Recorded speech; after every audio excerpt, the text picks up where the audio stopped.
Test of adequacy of blanching. Blanching भनेको फुडमा present भएको होइन इन्जाइम्सलाई इनएक्टिभेसन गर्ने प्रोसेस हो। यदि हामीले ब्लान्चिङ गर्दाखेरि इनएडुकेट एमाउन्टमा हामीले ब्लान्चिङ गरेको छौँ भने यसले हाम्रो फिनिस प्रोडक्टको क्वालिटीमा चाहिँ नराम्रो गरी असर गर्छ। त्यही भएर हामीले ब्लान्चिङ गर्दाखेरि चाहिँ कम्प्लिट ब्लान्चिङ गर्न कि ब्लान्चिङ गर्दै गरिसकेपछि हामीले इन्कम्प्लिट ब्लान्चिङ गर्यो भने चाहिँ यसले अझ धेरै नेगेटिभ इफेक्ट सो गर्छ क्या फुडको क्वालिटीमा।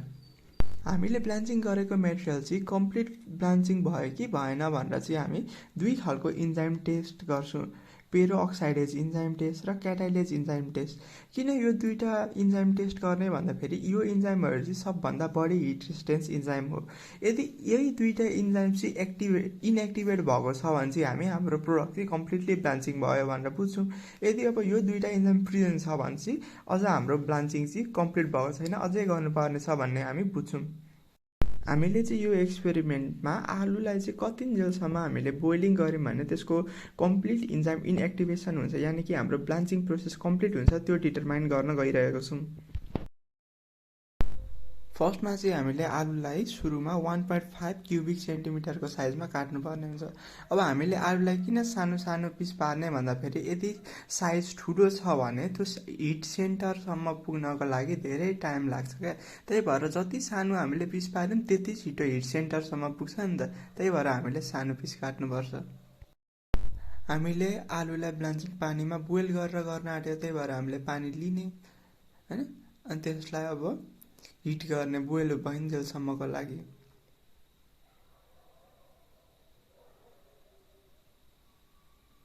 जब पानी बोइल हुन थाल्छ तब हामी अघि हामीले काटेको आलुलाई यसरी हाल्छौँ र हाम्रो स्टप वाचलाई अन गरिदिन्छौँ। अनि के गर्छौँ भन्दाखेरि अब यो बोइलिङ वाटरमा चाहिँ हामीले आलु हालेको टाइमदेखि अब 1 मिनटमा स्याम्पल निकाल्ने, आलुलाई 2 मिनटमा निकाल्ने, 3 मिनटमा निकाल्ने, 4 मिनटमा निकाल्दै हामी इन्जाइम टेस्ट गर्छौँ क्या। कति मिनटसम्म हामीले बोइल गऱ्यौँ होइन आलुलाई भने हाम्रो अब इन्जाइम कम्प्लिट इन्जाइम इनएक्टिभेसन भयो निस्किन्छ नि त। किनकि अब हामीले 1 मिनटको स्याम्पललाई निकाल्दै त्यसको इन्जाइम टेस्ट गरेको छौँ, 2 मिनटकोलाई निकाल्दै त्यसको क्याटाइलेज पेरो अक्साइडेज टेस्ट गरेको छौँ। अब कति मिनटको स्याम्पलदेखि चाहिँ यो दुइटै टेस्ट नेगेटिभ आउन थाल्छ त, त्यो टाइमदेखि चाहिँ हाम्रो स्याम्पल चाहिँ कम्प्लिट ब्लान्चिङ भयो भन्ने बुझिन्छ। भनेपछि हामीले त्यतिन्जेलसम्म चाहिँ ब्लान्चिङ गऱ्यौँ भने हाम्रो प्रोडक्ट चाहिँ कम्प्लिट ब्लान्चिङ हुन्छ भन्ने हामीलाई थाहा हुन्छ। यहाँदेखि हामीले स्याम्पललाई होइन आलुलाई बोइल हुनको लागि बोइलिङ वाटरमा हालिन्छ नि त, त्यो हालिसके बित्तिकै टाइमर सेट गर्ने। अनि टाइमर सेट गरिसकेपछि अब धेरै हालेको हुन्छ अनि 1 मिनट भइसकेपछि अब थोरै स्याम्पललाई निकाल्ने होइन, फेरि 2 मिनट भइसकेपछि फेरि थोरै स्याम्पललाई निकाल्ने, त्यो बोइल भइरहेको ठाउँदेखि 3 मिनट भएपछि फेरि स्याम्पललाई निकाल्ने, 4 मिनट 5 मिनट 6 मिनट 7 मिनट भइन्जेलसम्म चाहिँ हामीले स्याम्पललाई निकालिरहन्छौँ क्या। अब 1 मिनटमा अलिकति निकाल्यो, बाँकी त स्याम्पल त्यहीँ बोइल भइरहेको हुन्छ होइन। त्यसरी नै अब हामी स्याम्पललाई निकाल्नु पर्ने हुन्छ मिनटको डिफ्रेन्समा। अनि यो निकालेको स्याम्पललाई चाहिँ लेबल गरेर राख्ने, कति मिनटमा होइन कति मिनट बोइलिङ हुन छोडेर हामीले निकालेको भनेर लेबल गर्ने। त्यसो गर्दा हामी झुकिदिनौँ। अघि हामीले निकालेको जुन स्याम्पल छ नि त्यसलाई चाहिँ अब एउटा स्याम्पललाई एकचोटि है एकचोटि चाहिँ हामीले अब यहाँ मटर र पिस्तलमा ग्राइन्ड गर्ने, सबैलाई एकैचोटि होइन, बेग्ला बेग्लै स्याम्पललाई बेग्ला बेग्लै यसरी मटर र पिस्टल युज गरेर हामीले ग्राइन्ड गर्ने। यसरी ग्राइन्ड गरेर हामी हाम्रो स्याम्पललाई पुरै पेस्टमा कन्भर्ट गर्छौँ।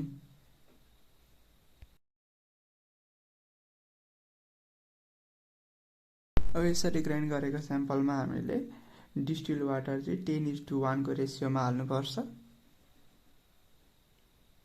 यसरी मेजरिङ सिलिन्डरले मेजर गर्दै हाल्ने क्या डिस्टिल वाटरलाई 10:1 को रेसियोमा।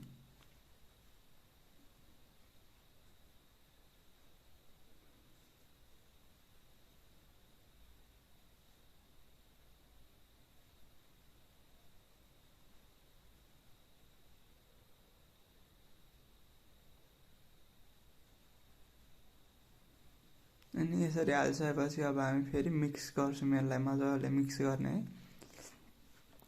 अब डिस्टिल वाटर हाल्ने अनि त्यो अघि बनाएको पेस्टलाई मजाले मिक्स गरिसकेपछि यसलाई हामी कटन फिल्टर युज गरेर यसलाई हामी फिल्टर गर्छौँ।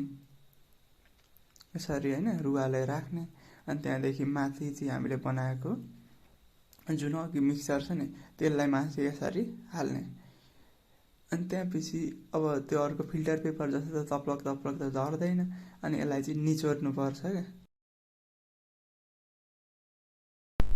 अब हामीले त यहाँ दुईवटा इन्जाइम टेस्ट गर्दैछौँ नि त, क्याटाइलेज र पेरोक्साइडेज इन्जाइम टेस्ट। त्यही भएर चाहिँ हामीले अघि होइन फिल्टर गरेको एक्सट्र्याक्सन त्यसलाई चाहिँ हामीले एउटा टेस्ट ट्युबमा 1 ml क्याटाइलेज टेस्ट गर्नको लागि र अर्को टेस्ट ट्युबमा 2 ml पेरोक्साइड टेस्ट गर्नको लागि लिनुपर्छ। हामीले चाहिँ पिपेट युज गरेर हाम्रो एक्सट्र्याक्टलाई चाहिँ हामी तानेर हाल्छौँ क्या, 1 ml र 2 ml।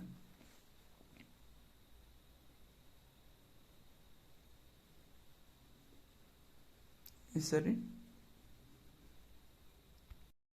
1 ml एक्सट्र्याक्ट हालेको छौँ नि त टेस्ट ट्युबमा, त्यो टेस्ट ट्युबलाई चाहिँ लगेर हामी क्याटाइलेज टेस्ट गर्नको लागि युज गर्छौँ भने 2 ml जुन हामीले क्लियर एक्सट्र्याक्ट हालेको छौँ त्यो टेस्ट ट्युबलाई चाहिँ लगेर चाहिँ हामी पेरोक्साइड टेस्ट गर्नको लागि युज गर्छौँ।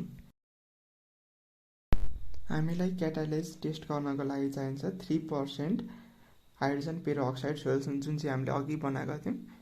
यो चाहिँ हामीले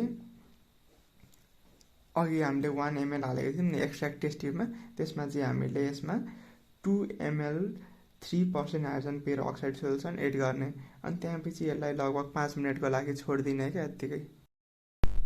यदि एयर बबलहरू यहाँ देखिन थाल्यो भने चाहिँ हाम्रो टेस्ट पोजिटिभ आएको हो भनेको, अझै पनि त्यो हाम्रो जुन ब्लान्चिङ गरेको स्याम्पलमा चाहिँ क्याटाइलेज इन्जाइम प्रेजेन्ट छ भनेपछि हामीले अझै लामो टाइमसम्म चाहिँ हामीले बोइल गर्नुपर्ने रहेछ क्या कम्प्लिट ब्लान्चिङ गर्नको लागि।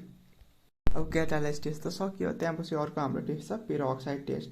अब अघि हामीले 2 ml एक्सट्र्याक्ट हालेको थियौँ नि एउटा टेस्ट ट्युबमा, एउटामा 1 ml हालेको टेस्ट ट्युबमा भएको एक्सट्र्याक्टहरू त हामीले टेस्ट गरिसक्यौँ। अब त्यो 2 ml जुन एक्सट्र्याक्ट हालेको थियौँ, अब त्यो टेस्ट ट्युबलाई चाहिँ लगेर हामी पेरोक्साइड टेस्ट गर्नको लागि युज गर्छौँ। हामीले चाहिँ 1 ml 1% ग्लाइकोल सोल्युसन त्यो टेस्ट ट्युबमा हाल्नुपर्छ। त्यसपछि 0.5% हाइड्रोजन पेरोक्साइडको सोल्युसन चाहिँ 1 ml जति टेस्ट ट्युबमा हाल्नुपर्छ र त्यसलाई मजाले मिक्स गरेर चाहिँ एकछिन 5 मिनटको लागि छोडिदिनुपर्छ।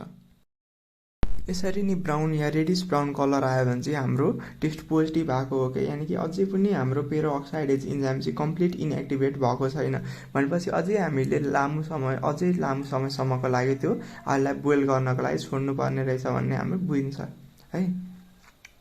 यसरी नै अरू पनि अब 1 मिनट 2 मिनट 3 मिनटमा निकालेको स्याम्पललाई चाहिँ हामीले यसरी क्याटाइलेज र पेरोक्साइडेज टेस्ट गर्छौँ। कति टाइमसम्म बोइल गरेको स्याम्पलदेखि चाहिँ हाम्रो अब यो क्याटाइलेज र पेरोक्साइडेज टेस्ट होइन नेगेटिभ आउन थाल्यो नि, त्यो टाइमदेखि चाहिँ अब हाम्रो त्यति टाइमसम्म चाहिँ हामीले बोइल गऱ्यौँ भने हाम्रो स्याम्पल चाहिँ कम्प्लिट ब्लान्चिङ हुन्छ भन्ने हामी यहाँदेखि बुझ्न सक्छौँ।